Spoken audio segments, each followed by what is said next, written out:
ان میں سے نمبر 1 ایران ہے۔ اگر ہم چلتے ہیں عرب سے مشرق کی طرف تو ایران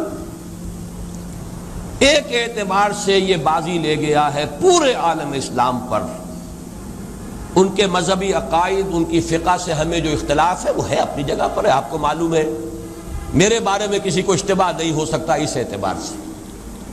میری جس درجے دشمنی رکھی گئی ہے، جس طرح میرے سر کا جو ہے مطالبہ ہوتا تھا، 2 ہی آدمی تھے پاکستان میں کہ جن کے سر مانگے گئے، ایک کراچی کے وہ شاہ بلیغ الدین صاحب اور ایک نے، تو اس حوالے سے وہ اپنی جگہ پر اختلاف ہے، لیکن اس حقیقت کا اعتراف کیے بغیر نہیں رہا جا سکتا پورے عالم اسلام میں یہ واحد مسلمان ملک ہے جس نے بہرحال اپنی شریعت، اپنے عقائد کے مطابق ایک مذہبی انقلاب برپا کیا ہے۔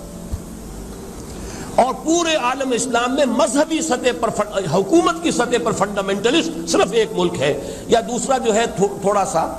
وہ ہے سوڈان، لیکن اس کی اہمیت اس لیے نہیں کہ وہ کسی عوامی انقلاب سے نہیں بنا، بلکہ وہ تو ایک فوجی انقلاب سے شکل بنی ہے جو بھی بنی ہے۔ اللہ کرے اس میں استقامت ہو، اس سے یقینی کوئی نتیجہ برآمد ہو جائے۔ خبریں بھی اچھی آ رہی ہیں، لیکن میں تو دنیا کا جو پرسپیکٹو ہے اس کے حوالے سے عرض کر رہا ہوں کہ اس پہلو سے ایران ان کا ٹارگٹ ہے، ٹارگٹ نمبر 1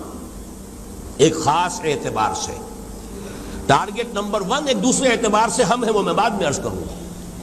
چونکہ حکومت کی سطح پر فنڈامنٹلزم ہے اور وہ آیا ہے ایک عوامی انقلاب کے نتیجے میں، پھر ان کے پاس تیل کی دولت ہے، اس کے خلاف اکنامک سینکشنز بھی ہو جائیں تو اگر لیبیا کھڑا ہو سکتا ہے تو بہرحال وہ بھی کھڑا ہو سکتا ہے، اور نقشہ وہ دنیا کو دکھا چکا ہے کہ لڑا دے ممولے کو شہباز سے، یہ نقشہ بھی اس نے دکھا دیا ہے۔ یہ ہے ایران کا معاملہ۔ نمبر 2 پاکستان۔ پاکستان 400 برس کی تجدیدی مساعی کا امین ہے، امانت دار ہے۔ پورے ہندوستان میں مجدد الفسانی رحمت اللہ علیہ، شاہ ولی اللہ دہلوی رحمت اللہ علیہ، سید احمد بریلوی رحمت اللہ علیہ، ان کا جہاد، پھر اس 20ویں صدی عیسوی میں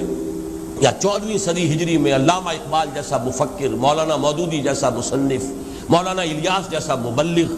شیخ الہند جیسا مجاہد حریت، پورے عالم اسلام میں ان کا پیرلل کوئی موجود نہیں۔ یہ 400 سال کی تاریخ ہے، اس کی امانت، اور اس کے نتیجے میں یہاں کے مڈل کلاس میں فنڈامنٹلزم کا ایک نیوکلیس ہے،